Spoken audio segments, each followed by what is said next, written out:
ಮಜಾದಲ್ಲಿ ಇರ್ತಾರೆ. ಯಾರಿದ್ದಾರೆ ಈ ತರ ಆತರ ಈ ಮನೆಯಲ್ಲಿ?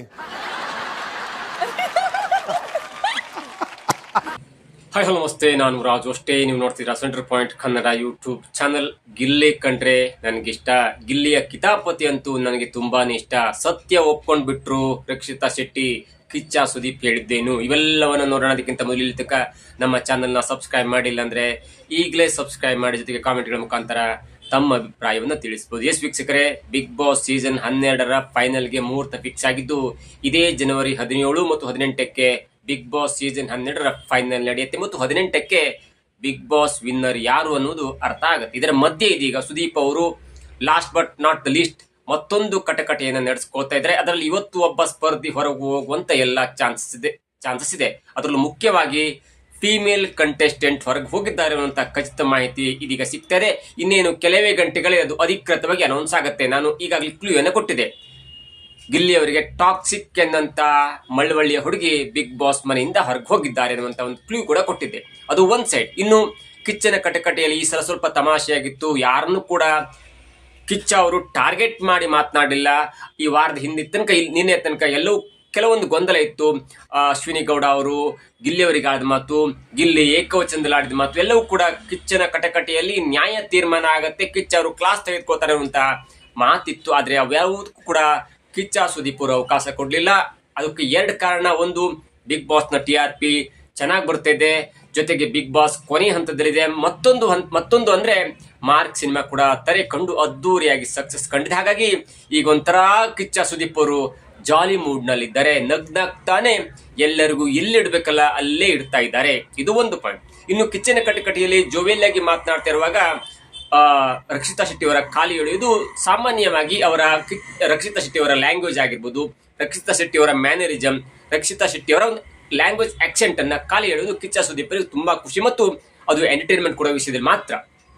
ಅಂಥದೇ ಒಂದು ವಿಷಯ ಬಂದಾಗ, ಎಸ್ ಆರ್ ನೋ ಒಂದು ಆಪ್ಷನ್ ಬಂದಾಗ ರಕ್ಷಿತಾ ಶೆಟ್ಟಿ ಅವರಿಗೆ ಸುದೀಪ್ ಅವರು ಕೇಳ್ತಾರೆ, ಕಿತಾಪತಿ ಮಾಡೋರಂದ್ರೆ ರಕ್ಷಿತಾ ಶೆಟ್ಟಿ ಅವರಿಗೆ ಯಾಕಿಷ್ಟ ಎನ್ನುವುದನ್ನ ಹೇಳ್ತಾ ಇದ್ದಂತೆ ರಕ್ಷಿತಾ ಶೆಟ್ಟಿ ಅವರು ನಗ್ತಾರೆ. ಯಾಕಂದ್ರೆ ಮನೆಯಲ್ಲಿ ಕಿತಾಪತಿ ಮಾಡೋರು ಒಬ್ರೇ, ಅದ್ಯಾರಂದ್ರೆ ಗಿಲ್ಲಿ ನಟ ಮಾತ್ರ.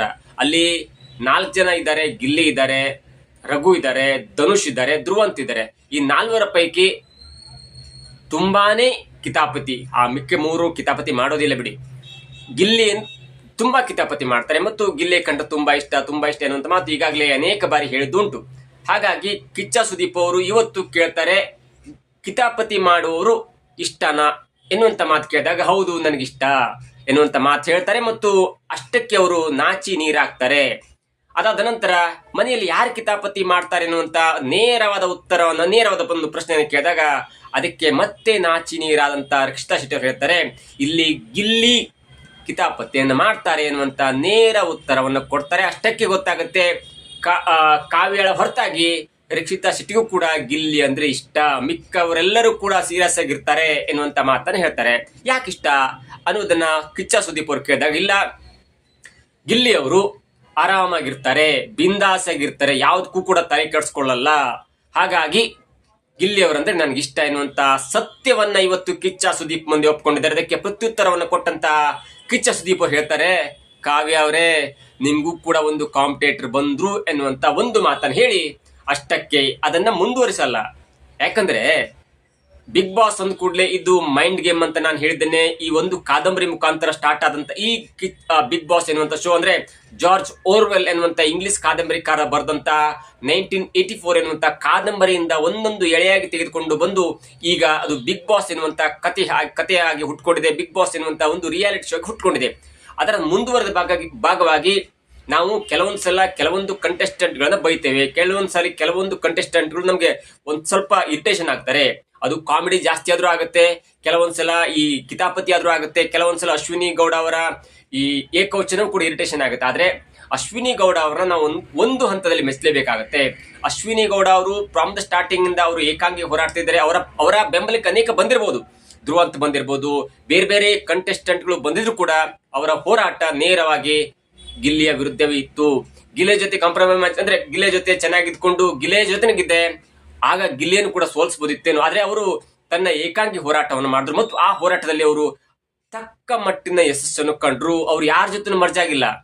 ಅವರ ವೈಯಕ್ತಿಕ ಬದುಕು ಒಂದ್ ಕಡೆ ಇಟ್ಟರು ಕೂಡ ಅವರು ಯಾರ ಜೊತೆನೂ ಮರ್ಜ್ ಆಗದೆ ತನ್ನ ಹೋರಾಟವನ್ನು ಮಾಡಿಕೊಂಡು ತನ್ನ ವಾಗ್ದಾಳಿಯನ್ನು ಮಾಡೋದು ಎಲ್ಲವನ್ನೂ ಕೂಡ ಮಾಡಿದ್ರು. ಆ ಮಟ್ಟಿಗೆ ಅಶ್ವಿನಿ ಗೌಡ ಅವರನ್ನ ನಾವು ಹೊಗಳಲೇಬೇಕಾಗತ್ತೆ. ಯಾಕಂದ್ರೆ ತನ್ನ ಗೆಲುವಿಗೆ ಒಬ್ಬ ಸಹಾಯ ಆಗ್ಬಹುದು ಎನ್ನುವಂತ ಗೊತ್ತಿದ್ರು ಕೂಡ ಅಂತ ವ್ಯಕ್ತಿಯ ವಿರುದ್ಧ ಅವರು ಟಾರ್ಗೆಟ್ ಮಾಡಿ ತಾನು ಏಕಾಂಗಿಯಾಗಿ ಹೋರಾಡ್ತೇನೆ ಅನ್ನುವಂತ ಒಂದು ಆತ್ಮವಿಶ್ವಾಸವನ್ನು ಬೆಳೆಸ್ಕೊಂಡ್ರು ಅಂದ್ರೆ ಅದು ಅಶ್ವಿನಿ ಗೌಡ. ನೋಡಿ, ಬೇರೆ ಬೇರೆ ಕಡೆ ಬೇರೆ ಬೇರೆ ಮಾತಾಡ್ತಾರೆ, ಆದ್ರೆ ನಾವು ಆಟವಂತ ಬಂದಾಗ ಅಶ್ವಿನಿ ಗೌಡ ಅವರನ್ನ ಮೆಚ್ಚಲೇಬೇಕಾಗತ್ತೆ ಒಂದ್ ಸೈಡ್. ಇನ್ನು ಗಿಲ್ಲಿ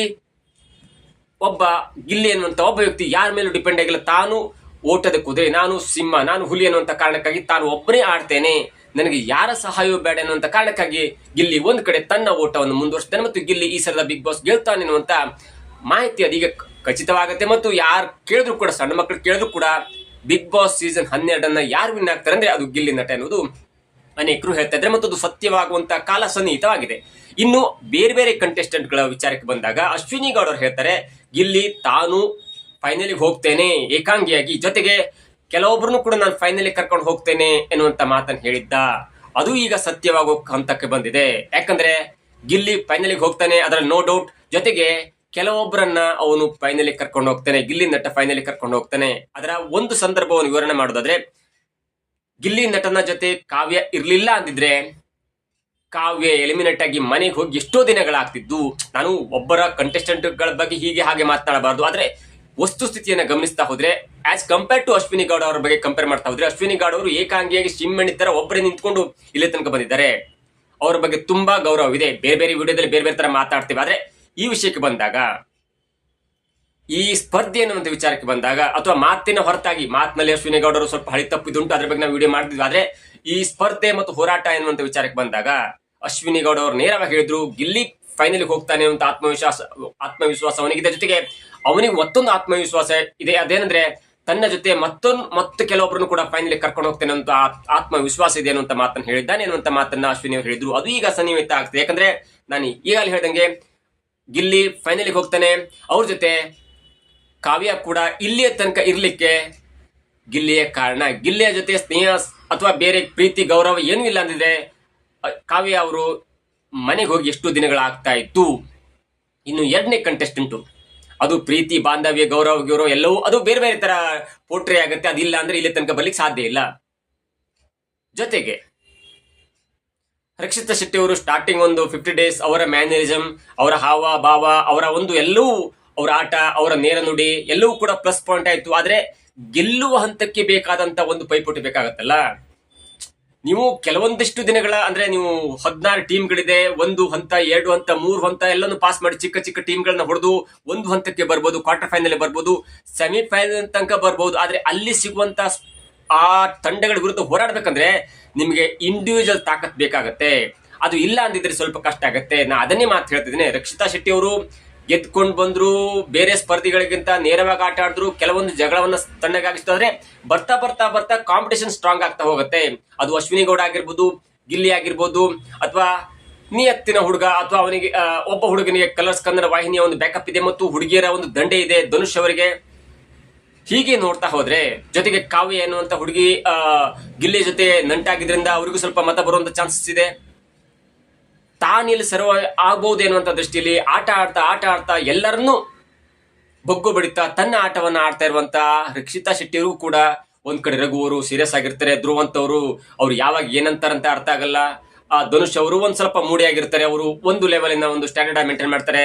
ತನಗಿಷ್ಟವಾದಂತ ವ್ಯಕ್ತಿ, ನನ್ನ ಮಾತು ಕೇಳುವಂತ ವ್ಯಕ್ತಿ ಮತ್ತು ನಮ್ಮ ಗ್ರೌಂಡ್ ಲೆವೆಲ್ಗೆ ಬರುವಂತ ವ್ಯಕ್ತಿ ಅದ ಯಾರಂದ್ರೆ ಗಿಲ್ಲಿ ನಟ ಎನ್ನುವಂತ ಭಾವನೆ ಈಗ ರಕ್ಷಿತಾ ಶೆಟ್ಟಿ ಅವರಿಗೆ ಬಂದಿದೆ. ಮತ್ತು ಅದನ್ನ ಹೇಳುವ ಮುಖಾಂತರ ಎಲ್ಲೋ ಒಂದ್ ಕಡೆ ಈ ಎಲ್ಲಾ ಓಟ್ ಪೊಲರೈಸ್ ಆಗಿ ವಿಂಗಡಣೆಯಾಗಿ ತನಗೂ ಸ್ವಲ್ಪ ಓಟ್ ಬರಬೇಕು ಎನ್ನುವಂತ ಒಂದು ಲೆಕ್ಕಾಚಾರ ಕೂಡ ರಕ್ಷಿತಾ ಶೆಟ್ಟಿಗೆ ಇರಬಹುದು. ಹಾಗಾಗಿ ಒಂದ್ ಕಡೆ ಕಾವ್ಯ, ಒಂದ್ ಕಡೆ ರಕ್ಷಿತಾ ಶೆಟ್ಟಿ ಇಬ್ಬರು ಕೂಡ ಇದೀಗ ಗಿಲ್ಲಿಯನ್ನು ಹೊಗಳ್ತಾ ಇರುವುದು ಅವರ ಮೇಲಿನ ಪ್ರೀತಿಯಿಂದಲ್ಲ ಎನ್ನುವುದು ಕೂಡ ಇದೀಗ ಪಕ್ಕಾ ಅರ್ಥ ಆಗತ್ತೆ. ಮತ್ತು ಗಿಲ್ಲಿಯ ಜೊತೆ ತಾವು ಕೂಡ ಹತ್ರ ಫೈನಲ್ ಹೋಗ್ಬೋದು, ತಾವು ಕೂಡ ಹತ್ರ ಒಂದ್ ಸ್ವಲ್ಪ ಫೈನಲ್ ತನಕ ಹೋಗ್ಬೋದು, ಟಾಪ್ 5 ಹೋಗ್ಬೋದು, ಟಾಪ್ 5 ಇಂದ ಟಾಪ್ 4 ಹೋಗ್ಬೋದು, ಟಾಪ್ 4 ಇಂದ ಟಾಪ್ 3 ಹೋಗ್ಬೋದು, ಟಾಪ್ 3 ಇಂದ ಟಾಪ್ 2 ಹೋಗ್ಬೋದು. ಒಂದ್ ವೇಳೆ ಲಕ್ಕು ಕುಲಾಯಿಸಿದ್ರೆ ಅಥವಾ ಮತಗಳು ಬಂದ್ಬಿಟ್ರೆ ತಾನು ಕೂಡ ಗೆಲ್ಲಬಹುದು ಎನ್ನುವಂತ ಆಶೆಯಿಂದ ಇದೀಗ ಕಾವ್ಯ ಆಗಿರ್ಬೋದು ಅಥವಾ ರಕ್ಷಿತಾ ಶೆಟ್ಟಿ ಆಗಿರ್ಬೋದು. ನೀವು ರಕ್ಷಿತಾ ಶೆಟ್ಟಿ ಅವರ ವಿಚಾರಕ್ಕೆ ಬಂದಾಗ ಧ್ರುವ ಅಂತವರ ಒಂದು ಗೊಂಬೆಯನ್ನ ಇವತ್ತು ಯಾವ ಲೆವೆಲ್ಗೆ ಪಂಚ್ ಮಾಡಿದ್ರಂದ್ರೆ ಅದು ಕೆಳಗೆ ಬಿದ್ದಾಗಲೂ ಕೂಡ ಆ ಪಂಚ್ ಮಾಡೋದನ್ನು ಬಿಟ್ಟಿರಲಿಲ್ಲ. ಹಾಗಾಗಿ ಇದರೆಲ್ಲರ ಅರ್ಥ ಅಷ್ಟೇ, ಗಿಲ್ಲಿ ಮೇಲೆ ಲವ್ ಆಗಿದೆಯೋ, ಗಿಲ್ಲಿ ಮೇಲೆ ಇಷ್ಟ ಆಗಿದೆಯೋ, ಅದಕ್ಕಿಂತ ಹೆಚ್ಚಾಗಿ ಗಿಲ್ಲಿ ಎನ್ನುವಂತ ಒಬ್ಬ ಗ್ರೌಂಡ್ ಲೆವೆಲ್ ನ ವ್ಯಕ್ತಿ ಈಗ ಫೈನಲ್ ಹೋಗಿ ಫೈನಲ್ ನಲ್ಲಿ ಗೆಲ್ಲುವ ಕುದುರೆಯಾಗಿ ಬಿಂಬಿತವಾಗ್ತಿರುವಾಗ ಹತ್ರ ಆ ಕಾಂಪಿಟೇಷನ್ ಹತ್ರ ಹೋಗ್ಬೇಕಂದ್ರೆ ಒಬ್ಬ ವ್ಯಕ್ತಿಯ ಸಪೋರ್ಟ್ ಬೇಕೇ ಬೇಕು. ಹಾಗಾಗಿ ಕಾವ್ಯ ಆಗಿರ್ಬೋದು, ರಕ್ಷಿತಾ ಶೆಟ್ಟಿ ಆಗಿರ್ಬೋದು ಗಿಲ್ಲಿಯನ್ನು ಹೊಗಳ್ತಾ ಇದ್ದಾರೆ ಮತ್ತು ಗಿಲ್ಲಿಯ ಕೆಲವೊಂದು ಗುಣಗಳು ಇಷ್ಟ ಆಗಿದೆ ಎನ್ನುವುದರ ಮುಖಾಂತರ ಇದೀಗ ಕಿಚ್ಚ ಸುದೀಪ್ ಅವರ ಮನ್ನಣೆ ಕೂಡ ಗಳಿಸ್ತಾ ಇದ್ದಾರೆ. ಜೊತೆಗೆ ಈ ವಾರ ರಕ್ಷಿತಾ ಶೆಟ್ಟಿ ಅವರು ಉತ್ತಮವಾಗಿದ್ದಾರೆ, ಚೆನ್ನಾಗಿ ಆಡಿದ್ದಾರೆ, ಚೆನ್ನಾಗಿ ಮ್ಯಾನೇಜ್ ಮಾಡಿದ್ದಾರೆ, ಎಲ್ಲವೂ ಕೂಡ ಹೌದು. ಆದ್ರೆ ಗೆಲ್ಲುವ ಹಂತಕ್ಕೆ ಬೇಕಾದಂತ ಒಂದು ಕ್ವಾಲಿಟಿ ಬೇಕಂದ್ರೆ ಕೆಲವೊಬ್ಬರ ಸಹಾಯ ಬೇಕಾಗುತ್ತೆ, ಕೆಲವೊಬ್ಬರ ಮುಂಚೂಣಿಯಲ್ಲಿದ್ದವರ ಕೆಲವೊಬ್ಬರ ಒಂದು ಕೃಪೆ ಕೂಡ ಬೇಕಾಗುತ್ತೆ. ಹಾಗಾಗಿ ರಕ್ಷಿತಾ ಶೆಟ್ಟಿ ಅವರು ಇದೀಗ ಕಿಚ್ಚನ ಮುಂದೆ ಹೇಳಿದ್ದಾರೆ, ಕಿತಾಪತಿ ಎನ್ನುವಂತ ವ್ಯಕ್ತಿ ಕಂಡ್ರೆ ನಂಗೆ ಇಷ್ಟ, ಅದರಲ್ಲೂ ಮುಖ್ಯವಾಗಿ ಗಿಲ್ಲಿ ಅವರು ಬಿಂದಾಸ್ ಆಗಿರ್ತಾರೆ, ಅವರು ಯಾವುದಕ್ಕೂ ತಲೆ ಕೆಡಿಸ್ಕೊಳ್ಳಿ, ಏನ್ ಬೇಕಾದ್ರೆ ಮಾಡಕ್ ಹೋಗಿ ನಾನು ನನ್ನದೇ ದಾರಿಲಿ ಇರ್ತೇನೆ ಅನ್ನುವಂತ ಮಾತನ್ನ ಹೇಳ್ತಾರುವಾಗ ಕಿಚ್ಚ ಸುದೀಪ್ ಅವರು ಕಾವ್ಯರಿಗೆ ಹೇಳ್ತಾರೆ, ನಿಮ್ಗೊಬ್ರು ಕಾಂಪಿಟೇಟರ್ ಹುಟ್ಕೊಂಡಿದ್ದಾರೆ ಎನ್ನುವಂತ ಮಾತನ್ನ ಹೇಳ್ತಾರೆ. ಇಷ್ಟು ಇವತ್ತಿನ ಲಾಜಿಕ್ ಆಗಿತ್ತು. ಆದ್ರೆ ಈ ಒಂದು ಚರ್ಚೆಯಲ್ಲಿ ಗಮನಿಸಬೇಕಂತ ವಿಚಾರ ಅಂದ್ರೆ, ಅಶ್ವಿನಿ ಗೌಡ ಅವರು ಪದೇ ಹೇಳ್ತಿದ್ರಲ್ಲ, ಗಿಲ್ಲಿ ಅವರಿಗೆ ಒಂದು ಆತ್ಮವಿಶ್ವಾಸ ಇದೆ, ಗಿಲ್ಲಿ ಅವರು ಪದೇ ಹೇಳ್ತಾ ಇದ್ದಾರೆ ತಾನು ಫೈನಲಿಗೆ ಹೋಗ್ತೇನೆ, ತಾನು ಕಪ್ ಗೆದ್ಕೊಂಡು ಹೋಗ್ತೇನೆ, ಜೊತೆಗೆ ಮತ್ತೊಬ್ಬರನ್ನು ಕೂಡ ಫೈನಲಿಗೆ ಕರ್ಕೊಂಡು ಹೋಗ್ತೇನೆ ಅನ್ನುವಂತ ಮಾತು ಹೇಳ್ತಿದ್ದಿಲ್ಲ, ಅದು ಈಗ ಸತ್ಯವಾಗುವಂತ ಹಂತಕ್ಕೆ ಬಂದಿದೆ. ಏನಾದ್ರೂ ಗಿಲ್ಲಿಯ ಜೊತೆಗೆ ಕಾವ್ಯ ಅಥವಾ ರಕ್ಷಿತಾ ಶೆಟ್ಟಿ ಈಗ ಫೈನಲ್ ಟಾಪ್ 5 ತನಕ ಬಂದಿದ್ರೆ ಅದು ಗಿಲ್ಲಿಯ ಒಂದು ಸ್ನೇಹ ಅಂತ ಹೇಳ್ಬೋದು, ಗಿಲ್ಲಿಯ ಒಂದು ಕೃಪಾ ಕಟಾಕ್ಷ ಅಂತ ಹೇಳ್ಬೋದು, ಅಥವಾ ಗಿಲ್ಲಿಯ ಈ ಫ್ಯಾನ್ಸ್ಗಳು ಇದೀಗ ಅಶ್ವಿನಿ ಗೌಡ ಅವರು ವಿರುದ್ಧವಾಗಿ ಮತ ಹಾಕ್ಲಿಕ್ಕೆ ಹೋಗಿ, ಗಿಲ್ಲಿಯ ಫ್ಯಾನ್ಸ್ಗಳು ಅಶ್ವಿನಿ ಗೌಡ ಅವರಿಗೆ ವಿರುದ್ಧವಾಗಿ ಮತ ಹಾಕ್ಲಿಕ್ಕೆ ಹೋಗಿ ಒಂದು ಗಿಲ್ಲಿ ಮತ ಹಾಕ್ತಾರೆ, ಅಥವಾ ಬೇರೆ ಕಂಟೆಸ್ಟೆಂಟ್ಗಳು ಈಗ ಕಾವ್ಯ ಮತ್ತು ರಕ್ಷಿತಾ ಶೆಟ್ಟಿ ಅವರಿಗೂ ಮತ ಹಾಕುವಂತ ಎಲ್ಲಾ ಚಾನ್ಸಸ್ ಇದೆ. ಇದರ ಅರ್ಥ ಇಷ್ಟೇ, ಗಿಲ್ಲಿ ಮೇಲೆ ಲವ್ ಆಗಿದೆ ಅಂತಲ್ಲ, ಗಿಲ್ಲಿ ಮೇಲೆ ಇಷ್ಟ ಅಂತಲ್ಲ, ಗಿಲ್ಲಿಯ ಒಂದು ಕೆಲವೊಂದು ಗುಣ ಅಷ್ಟೇ ಇಷ್ಟ, ಅದರ ಜೊತೆಗೆ ಗಿಲ್ಲಿಯ ಜೊತೆಗೆ ತಾವು ಕೂಡ ಫೈನಲ್ ಹೋಗ್ಬೇಕೆನ್ನುವಂತ ಒಂದು ಪ್ರಮುಖವಾದಂತ ವಿಷಯ ಇದೀಗ ನಮಗೆ ತಿಳಿದು ಬರ್ತದೆ. ಅದು ಇದೀಗ ಬಿಗ್ ಬಾಸ್ ನ ಒಂದು ಸ್ಟೇಜ್ ಅಲ್ಲಿ ಕಟಕಟಿಯಲ್ಲಿ ತಮಾಷೆಯಾಗಿ ಮಾತ್ರ ಕಾಣಿಸ್ಕೊಂಡಿದೆ, ಅದ್ರ ಹಿಂದೆ ಬೇರೆಯದೇ ಆದ ಉದ್ದೇಶ ಇದೆ. ಇದಾಗಿತ್ತು ಇವತ್ತಿನ ವಿಶೇಷ. ನೋಡ್ತಾರೆ centre point Kannada YouTube channel.